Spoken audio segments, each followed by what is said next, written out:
Yeah, welcome back.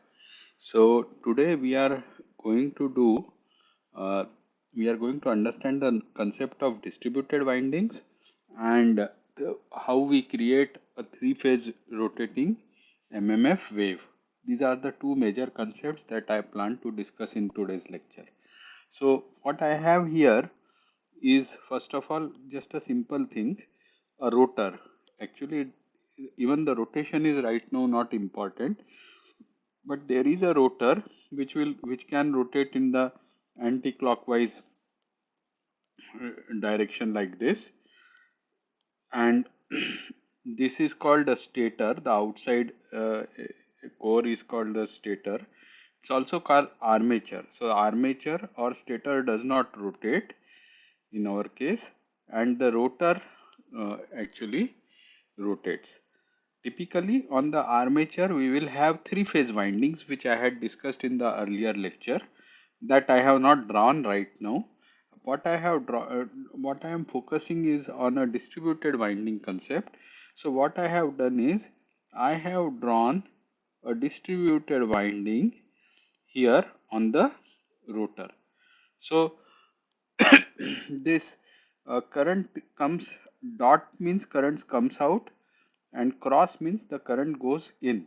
So from 1 it comes to 1 dash, from there it goes to 2, comes out from the 2, goes down into the bar 2 dash. So this is a top view of it, and then comes out from 3, goes to 3 dash, and so on like that. It goes, comes out from 6, gets into gets into 6 dash, and then that then is connected to a, typically this rotor would be connected to a DC supply. So the conductor is like, if like carrying current I, and there will be a magnetic field B, and therefore you will have B cross L, or the force acting on it, which will be equal to BIL. So that's the idea, but we are not getting into all that right now. We are just trying to understand the distributed MMF. But I'm just trying to tell you that the this thing looks like a cylinder, looks like a cylindrical structure. You are seeing the top view. The bars in these slots, there are these copper bars, or uh, for which act as conductors, which carry current, and together they constitute a winding. From outside it will come out like this and go in like this, but since this part is outside and not in the magnetic field, this will have no role to play in our discussion about either induced EMFs or the torques or the forces. But you can imagine like this, it comes out from here, then comes out from here, and similar structure will be there at the bottom, the overhangs and all that. Now let's look at the magnetic field, how it is created. So what I have here is, for in this example, six conductors sitting in these six slots. And if I look at this, if I look at how the magnetic field is created, so so you can easily see that a right-handed screw rotated from here onwards and getting into here will create a magnetic field in this direction, and comes back from this end. So therefore this top one becomes like a north pole, and the bottom one becomes like a south pole. Now if I look at the anything between 1 and 1 dash, or 6 or 6 dash, so if this is what I look at, and I look at the magnetic lines of force which are being formed like this, then they are enclosing a current of 6I, 1 2 3 4 5 6. So 6I current is being is enclosed by it, and Ampere's law says H times of integral H times of dl is equal to total current I net, which in this case will be 6I. Since the core, or this one, we will treat it as if it's a magnetic material with infinite permeability. So therefore, the reluctance will be seen only in the um, in the air gap, and so what we get is H times G here, air gap G, and then again H times air gap G. So H times 2G is equal to mu 0 times of 6I. I'm sorry, mu 0 will not be there.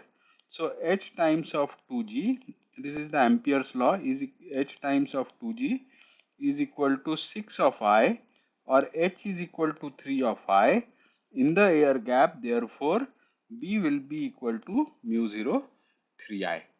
So that's what I have written here. Uh, uh, this axis I call here. This axis I call as D axis. So the D axis stands for direct axis, and this one here is called the quadrature axis.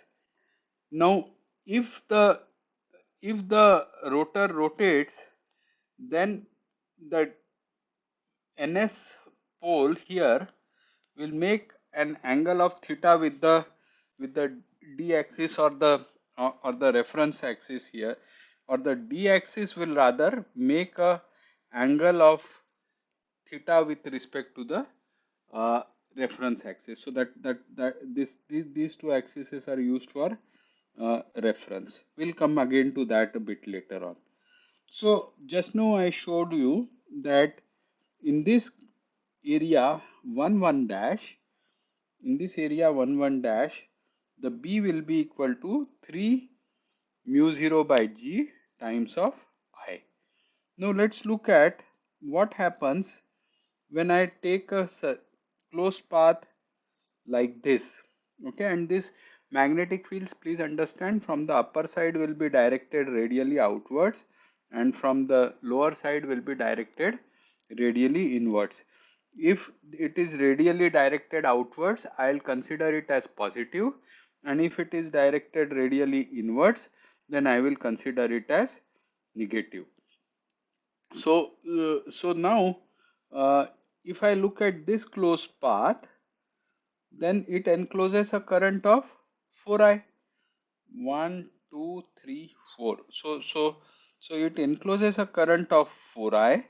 So the H becomes 4I by 2G, and therefore the B becomes mu 0 2I by G. So earlier it was 3I by G, mu 0 3I by G. Now it is mu 0 2I by G. And then if I go one further down like this, then I will enclose only 2I current, and therefore I will get B as mu 0 I by G. And at 90 degrees, if I just take a loop like this, there will not be any current enclosed, and you will find that B is going to be 0. Now going onwards here, this same B repeats, but now the B repeats with negative sign. If I am plotting it as a function angle alpha, if you sort of open this whole thing up and I plot it B as a function of alpha, then at 180 degrees it is minus mu 0 3I by G, and so on. So like this it is going to be. So now let's plot it. So at 180 degrees it is going to be minus 3 mu 0 I by G, and then after that if you come to this path here beyond 6 6 dash, then it is going to be minus 2 mu naught minus 2I by G, and for 5 5 dash it is going to be minus mu naught I by G. So that's what now I have plotted here. So from 1 to 1 dash, it is the maximum 3I by G, and then it reduces and becomes after 1 1 dash, in this area, the 2I current is taken away, so it reduces and becomes 2I by G, mu 0 2I by G, then it becomes mu 0 I by G, then it becomes 0, and then it reverses and you see that the waveform, you get a stepped waveform as shown here. Now I have just fitted a, this is periodic waveform, right? Because this is a periodic waveform, because if you keep on circling here, if you keep on circling here, this waveform will also just keep repeating like this. So therefore it is a periodic waveform with period of 2 pi, and you know from Fourier series that a periodic waveform like this can be broken into a DC, but the average value here is 0, so the DC component is going to be 0. And then depending upon the symmetry, this one has a even symmetry, a fundamental component therefore which will be cosine in this case, and then further harmonic components.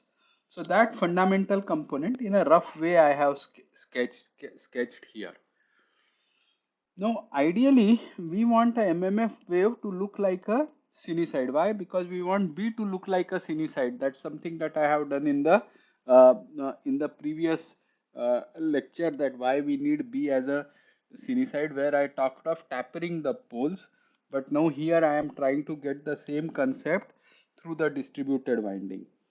So you can do many better things to create a better sinusoid. One simple way of doing it is first plot a sinusoid, then then put a square shape around it, then look at its intensity, and maybe you can even have more conductors in some slots and less conductors in some slots and so on. But that is like going into details, and then you can do some more things like short pitching to get rid of the next third harmonic, and the higher harmonics anyway keep reducing in the order of 1 by n or so. Many more things can be discussed around windings itself, how the windings can be designed to make MMF more of a sinusoidal wave.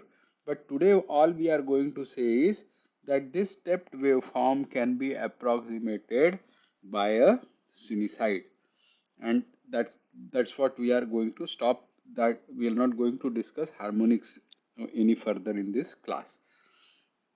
Now if this rotor uh, is is changes its position, you just rotate it by an angle theta, then what will happen? This whole thing, I'm sorry, this is bad, this whole thing will move forward by an angle theta, So therefore at the centering of this peak will happen at an angle theta, and then you will get this step waveform like this because of the movement. So therefore you can now write, if as a function of theta, you can write this one as Fm cos of, where Fm is the peak amplitude of the MMF. You can write it as Fm peak amplitude of this sinusoid, Fm cos of alpha minus theta. So when alpha becomes equal to theta, then theta relates to the, what is theta? Theta relates to where this ns axis, the d axis is with respect to this vertical line. So this is the angle theta, and alpha is with respect to this. This is with respect to our this is the angle alpha with respect to taking the complete circle around it. So now I can write the rotor MMF as Fm cos of alpha minus theta. And now suppose that the rotor was rotating at a speed omega, then this will become theta can be substituted by omega t, and so you will get Fr theta t. So now the MMF, and therefore the B, which is very similar to this, is having a peak amplitude of Bm and is a rotating MMF wave. Now you have, this is exactly a wave function, and you have a rotating MMF wave cosine rotating MMF wave given by cos of alpha minus theta t. So, so this is the basic idea of what is a sinusoidally distributed MMF in space, and this is exactly what I have explained to you, how we create using distributed windings a sinusoidally distributed MMF in space. Now let's come to stator. Assume, okay, for the time being, because I have put this winding on the rotor, so the other set of windings, I will three-phase windings, I am going to put it on the rotor. So actually this is the construction of a synchronous generator or a synchronous motor, which is a two-pole construction, also known as turbo alternator. So I have done this in the earlier class, that you will have three windings A, B and C, and they create MMF of FA, FB and FC of theta. The only thing is, now what I am saying is, by distributing them, I am creating in the A phase uh, a distributed sinusoidal or cosine wave called uh, Fm of cos of theta, and Fm of cos of uh, uh, theta minus 2 pi by 3, because the B phase winding lags by an angle of 2 pi by 3, and Fc cos of 2 pi by 3. Maybe I should have used alpha here. So for if I do that, I will have to write a lot. So write a lot. So I'll just make a note here in the red, that please read theta as alpha. I mean, because the alpha is the generic variable which I am using below. So theta I used for the position of the ns pole with respect to the vertical axis. So either think of it as a bit of abuse of notation, which is really not required, or independent analysis on the stator, where right now we are not looking at the rotor at all. Or if you are looking at both of them together, then just change everywhere here down the theta by alpha. But I am going to use the word theta itself. So I get Fa of t as Fm cos of theta. B phase MMF will be again sinusoidal in space, but lagging by an angle of in the space by 120 degrees, and the C phase will lead by 120 degrees. Now just the difference between the rotor and the stator here is that in the stator here I just gave a current of uh, a DC current of I in the rotor, because I wanted to create a magnet here, electromagnet here. But the stator is connected to a alternating three-phase supply. Let's say that the A phase winding is carrying a current of Im cos of omega t. Then Fm can be written as n times of I, which is n I m cos of omega t, and then Fb of theta can be written, will become Nim cos of omega t minus 2 pi by 3 into cos of theta minus 2 pi by 3, and similarly the Fc of theta comma t will become Nim cos of theta omega t plus 2 pi by 3 into cos of theta minus 2 pi by 3. Okay, so now on the stator, what we have got? We have got distributed three-phase windings, sinusoidally distributed in space, carrying three-phase currents, sinusoidal again, but distributed in time. So that's what we have got here. Winding is distributed in space, the currents are distributed in time, both three phase. Now suppose at some point, I want to calculate the net MMF, which is a function of theta and t. So what I should do? I should just by superpose, because I have taken magnetic material as linear, air gap is magnetic material as ideal, air gap is anyway linear material, B equal to mu 0 H. So superposition should hold, and therefore F net can be written as Fa of theta comma t plus Fb of theta comma t plus Fc of theta comma t. Now, because there is a product of two causes involved here, I am going to use this equality 2 cos A cos B is equal to cos of A plus B plus cos of A minus of B. So for doing that, I multiply and divide it by 2. So take this 2 common out, and now 2 cos A cos B, if I have 2 cos omega t cos theta, can be written as cos of theta plus omega t plus cos of theta minus omega t. Then 2 cos of this can be written as, when you add these angles A and B, it is going to be theta plus omega t minus 2 pi by 3 minus 2 pi by 3, which is minus 4 pi by 3. And when you subtract, this 2 pi by 3 is going to cancel out. So cos of theta minus omega t. And then similarly, for the C phase, when you add A plus B, you get theta plus omega t plus 4 pi by 3. And when you subtract, you just get theta minus omega by t.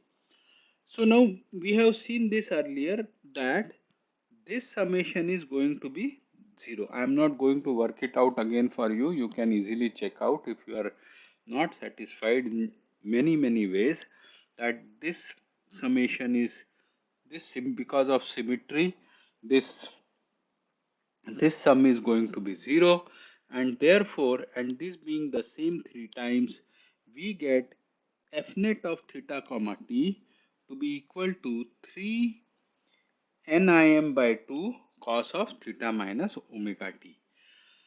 Now this is a significant result. This is a significant result. What we have got is that the stator MMF, and therefore the B, the three-phase stator MMF, and therefore the flux density B waveform in space is sinusoidally distributed in space. Is it not? Because if you fix T, then it is just a function of cos of theta. So therefore is sinusoidally distributed in space. Rotates at speed omega the power supply frequency. This is why, because if the observer rotates at d theta by dt equal to omega, then he will see a fixed value depending upon his initial position. He will see a fixed value of the flux density. So therefore it rotates at a speed omega the power supply frequency. And if you fix any theta equal to theta naught, then you just see a sinusoidal variation of MMF or B in time. So at any fixed point in space, it has sinusoidal variation. So this is very important concept that we have got.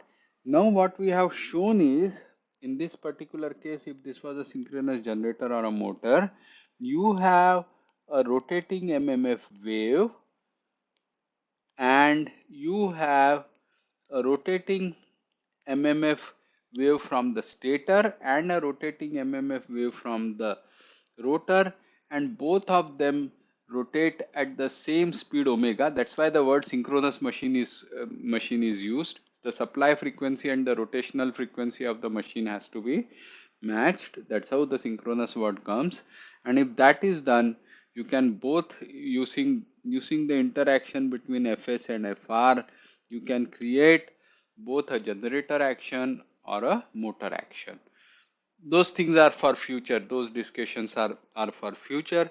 Today we have, this is our key learning, that three-phase windings distributed in space carrying three-phase currents distributed in time will produce a rotating MMF wave. So on one end, a magnet was being, actually a magnet was there, electromagnet was there, and it was being rotated.